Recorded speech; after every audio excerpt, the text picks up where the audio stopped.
All right. Hello, Junior Achievement students. It's Kristen, the Education and Events Manager with JA. And today we have Danny DeLaRosa from Greater Nevada Credit Union. And we're just going to jump right in. Danny, can you tell us a little bit about yourself? I definitely can. And thank you so much for having me. Really excited to share a little bit today with each and every one of you. A little bit of background on me. I was born and raised in Michigan. And as a young kid, we actually moved around a lot. My family and with my parents' jobs, we moved around quite a bit and didn't really have a strong foundation early on as a young adult. But by the time I got into late middle school, we had found a home right there in Southwest Michigan. And, a little bit about my family, my parents, they're great people. I have two brothers and a sister, and we're a pretty competitive family. And we like to have fun. We like to make everything a game and a challenge. And it's something that's just really stayed with me all throughout my life as I played sports in high school. And then also after graduating and going off into business and then into college. But before I get into that part of it, one of the great things about high school that I remember is that it's actually the place where I met my wife. I was a junior and she was a sophomore at the time. Her dad worked at the school, and so we had that really good supervision, where he was always making sure I was doing right. And so after high school, I wasn't really sure what I wanted to do.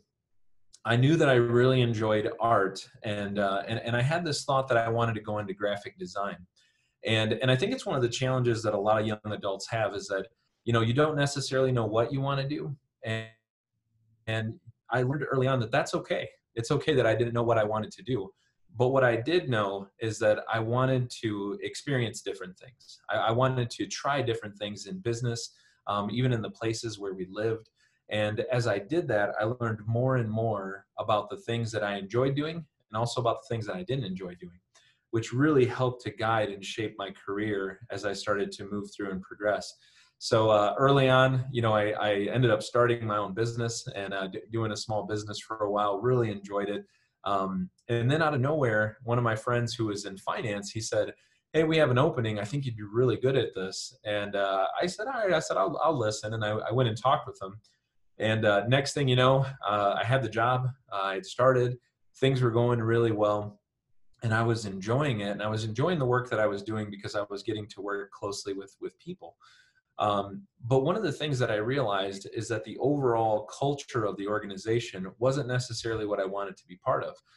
It was a for-profit company, which means that when they're looking at how they make decisions based off of the money that they can generate and the revenue they can generate. And I realized that I wanted to do work that was more meaningful, work that was more impactful. And that's when I left, and I actually joined my first credit union, and I've never looked back. It's been a fantastic journey along the way. My experiences have taken me from everything from being a branch manager, working on projects, doing international lending, marketing, strategic planning, analytics, business development, mergers and acquisitions. I've kind of got to do so many amazing things. And I've even gotten to dabble a little bit in graphic design. So it kind of all came around. But, just all those experiences together have really helped me to be able to help other people.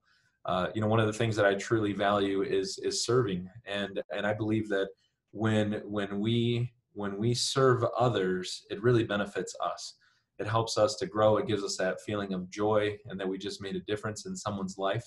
And it's something that every day I get to do. And it's something that I look forward to continuing to doing well into the future.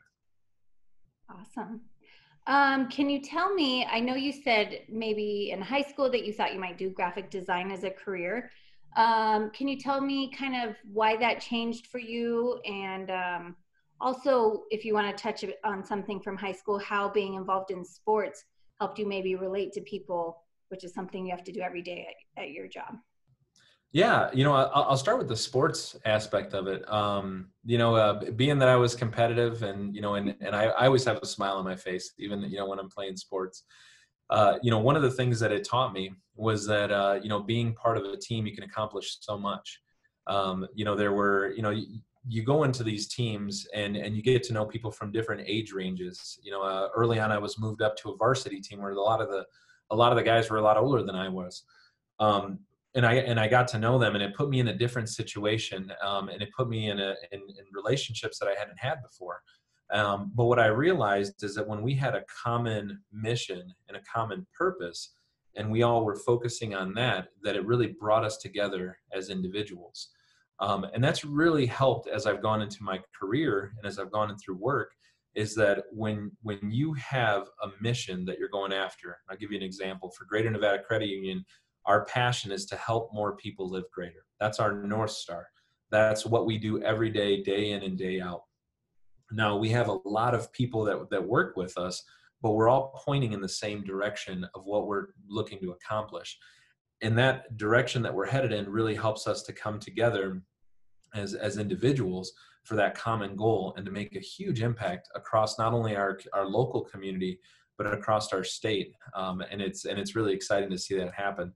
Now, for the question about graphic design, I wasn't that great at it. I actually I was okay, but I took a look at it. I took a step back and I said, what do I want to do? And while I enjoyed art, what I enjoyed more than that was telling a story. And that's what I felt that art allowed me to do, was to tell a story through what I was drawing or designing. And so then I took that and I said, okay, well, if I'm not going to do art specifically, how else can I help to tell a story? And so I started looking at all the different opportunities that were out there. And when I just kind of happened across, going into the finance industry, I realized that I could help not only tell the story of how people could really own their finances and their future, but also help them to write their own future story and to be really successful in it. Now, I alluded to earlier on, that when we were young, we moved around a lot. Big parts of that had to do with the financial side of it. How we made decisions, how my family made decisions. When I graduated from high school, I did not understand credit. I didn't understand credit cards or checking accounts or any of those things. And it really set me back. And what I realized is that in the meaningful work that I could do working with individuals on their financial wellness, is that I could help them not make those same mistakes and actually do things at a higher level so that they could really be financially sound all the way through their lifetime. Great. I have some questions about some things that you talked about, but they're later on in our interview. So I'm just going to put them aside for now and go back to kind of your path right after high school. I know you were on the fence and you started a small business. So what did you do right after you graduated? Yeah. So, right after I graduated, I decided that I wanted to go to college.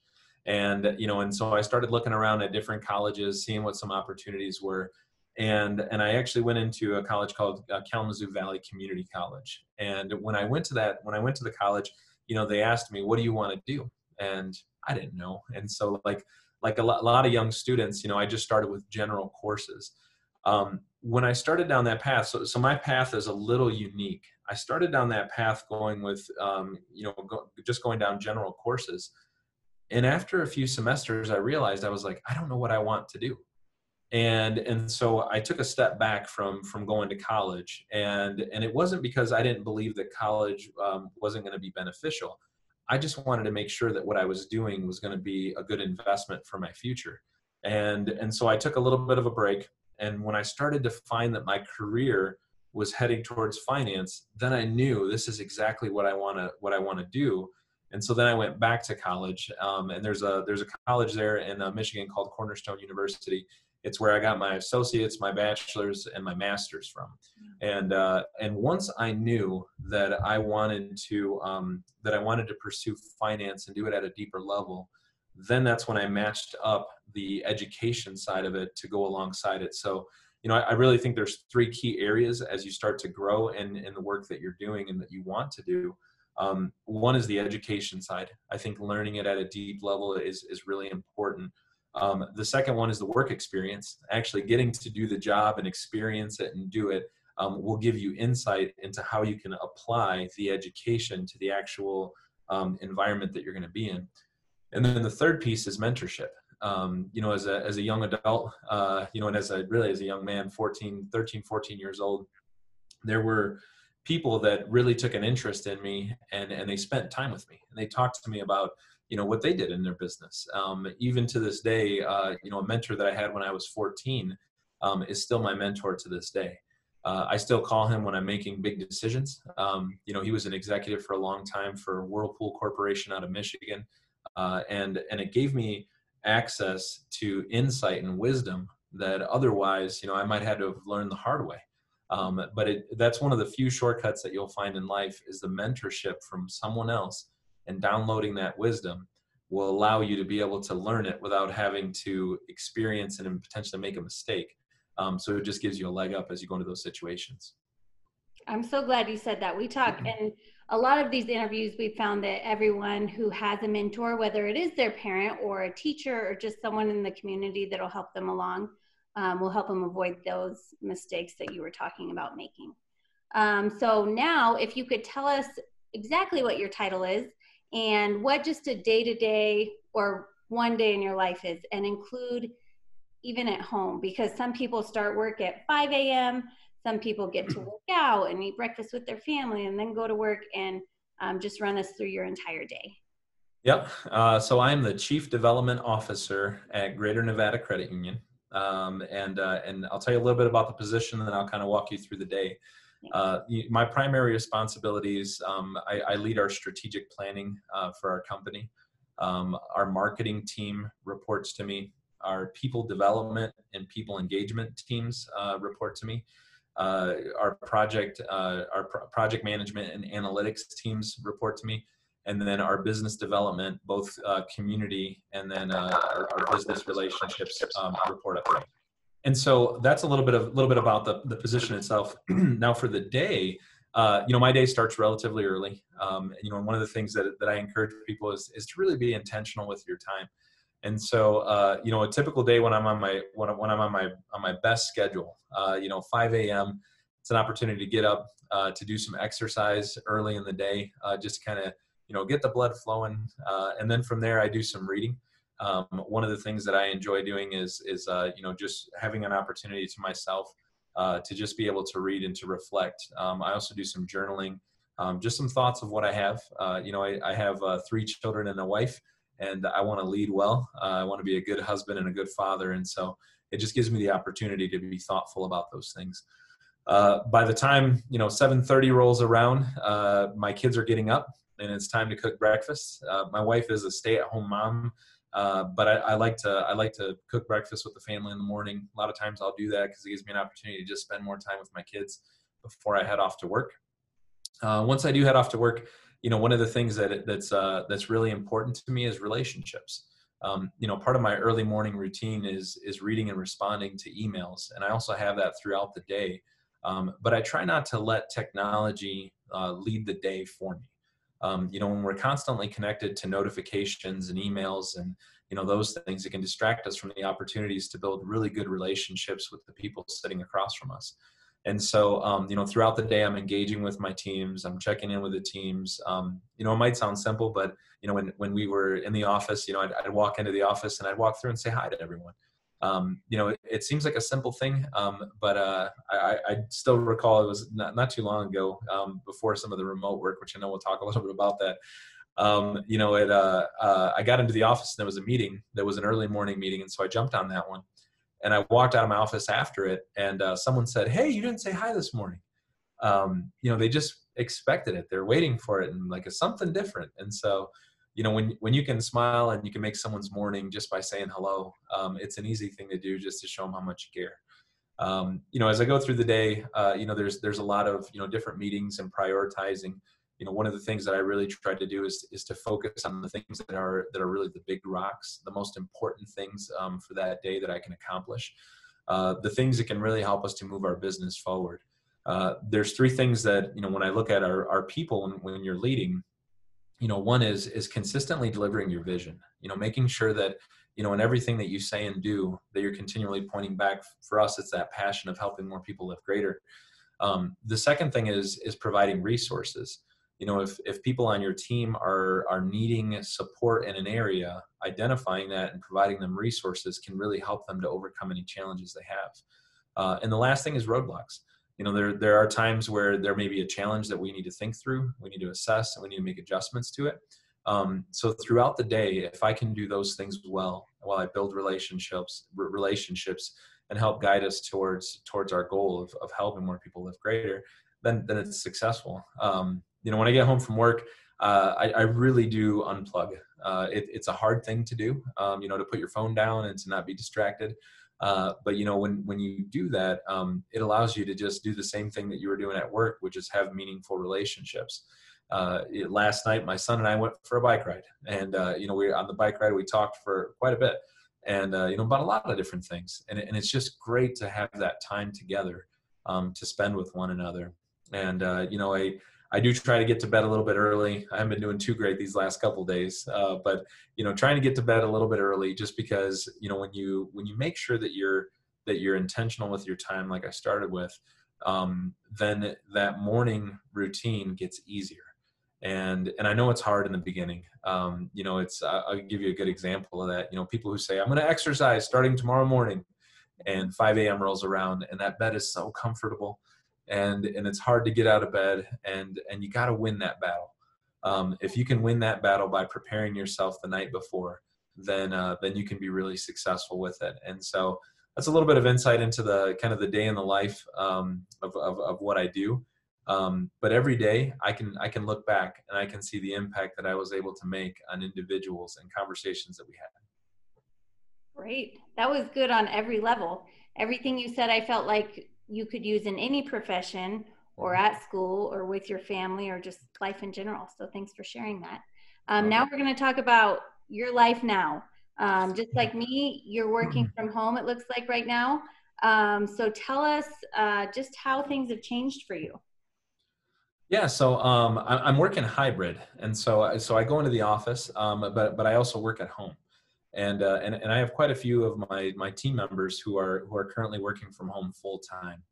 And so, the immediate change was that, people working remotely, it's the video conferencing, connecting that way, sharing virtually, those kind of things. Those were the immediate things that we had to adjust to. But I'll tell you, it actually went really smooth. And the reason behind it is because we knew what we were trying to do, which was, in our organization, communication is huge. Relationships are something that are extremely important to us, as is our attitude, our competency, and our effectiveness. And so we know that those are the things that we value. And so when a challenge came up, we just looked at it as, how do we solve it?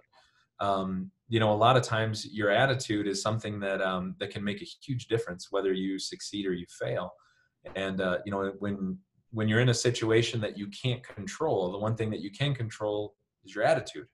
And so while we went into this, and some people, it felt that, we were going to miss seeing one another, which is true. That connection of, being there side by side, but we knew that we could make things work. And so we've made transitions, we've made changes. There are some benefits. I can head downstairs and grab a snack anytime. My daughter who typically sleeps in, a lot of times in the morning when I would leave, I'd miss her before she got up. So I wouldn't see her until I got home. And so now, when I'm here, she pops in and I can say hi to her in the morning. And so there definitely are some blessings that have come along with, working from home. There are challenges, sometimes we're kind of a fight for Wi-Fi if the kids are home and they want to play Fortnite or some other game. And so, there's times where we balance all those things. But overall, it's been a challenge, but it's been one that has really shown us what we're capable of when we approach it the right way. Great. Now, right now I'm asking about the crisis of coronavirus and how we can prepare for something like that financially, but really whether it's coronavirus or just the loss of a job or huge medical expenses, I feel like you're the person we would ask, how can we prepare for something like that? Yeah, it's interesting. When you take a look at the success that people have financially, it all comes down to really $1,000. the average individual doesn't have $1,000 in savings, and the exposure that creates for them is significant. If you have a flat tire, or if you have a car issue, and it's $500, $600, maybe up to $1,000. If you have to pay that to continue to go to your job, then something else likely gets missed if you didn't have that in savings. So it creates this cycle that a one-time event could have 6 months, 8 months, a year's worth of impact long-term downstream. And so the best thing that people can do is really, the first thing is to start that savings. We have what we call an I Can Save account. It's a high interest account that just gets people to $1,000. That's all it's meant to do. We just really felt that this was something that could help people live greater. And so it has a really high interest rate, and it helps people to be able to get that habit going of getting that savings set up. The second thing is that evaluating anything that you have out there that are expenses, for adults who have homes and, cars and those things. How much are you paying on those? What are your interest rates? What does that look like? How can you position yourself in the best way to not have such high of a debt in comparison to your income? That debt to income ratio is really important. So debt to income, so your debt and your income. So if you make $1,000 and you have $500 that you have in debt, you're at 50% debt to income. And so there, you really only have two options. You can either make more money, or you can spend less. What's interesting, though, is that when people make more money, they start to spend more, and it kind of chases itself. And so one of the things that people can do is to really take the time and to be thoughtful about the differences between needs and wants, and understanding the long-term impact of paying interest on something that might go out of style. I'll tell you a funny story. Somebody, buys a 2020 truck, right? They drive off the parking lot and they're so excited about it. It's the greatest thing ever. And then all of a sudden the 2021 gets announced. And then they look at their truck and they're like, my truck doesn't have this or that or whatever it might be. And now the value in their truck's already dropped. And so you have to be able to fight that of wanting the newest and the best and those things. And just understanding it's a vehicle. It gets you from point A to point B. How can you make sure that you make good decisions that are financially sound so that you can invest in other areas? An example of that for me personally is that, one of the areas where I'm okay spending is on experiences. If taking my family on a vacation, taking my family camping, doing those types of things that really put us together and we have great memories as a result, are so much more meaningful than just buying something that's a one-time thing that'll kind of fade away after not too long. And so, and that's something that people can do pre-COVID, post-COVID, just really taking a look at it and being thoughtful and understanding that, when times are good, and when times are challenging, we can really set ourselves up for success just by being thoughtful around the way that we save. Awesome. Well, I feel like you've hit on some career advice, some advice about finances, but if you have anything else, do you have any other words of wisdom for our Nevada students? Yeah, one thing I would share with you is that joy can be a choice. I know it's difficult, and to not be able to hang out with friends as much as you used to, and camps that maybe you would have gone to, or baseball or summer sports, those things. And I know that it can be really challenging. And but one of the things that we can do is that we truly can choose joy. And understanding that our situation doesn't direct our attitude, but our attitude we can choose. And having that ability to be able to step above it and to look at things for the goodness in them really allows us to be able to remind ourselves that there's good in everything. The time that families are getting to spend together. Maybe you'll get to spend more time, building a model airplane that you maybe not have time to do in the past. Whatever it is, finding that joy in those opportunities just really helps to make each and every day that much brighter. Perfect. Well, Danny, thank you so much. And if any of our students have a question, we'll send them your way. Thank you so much. I really appreciate the time.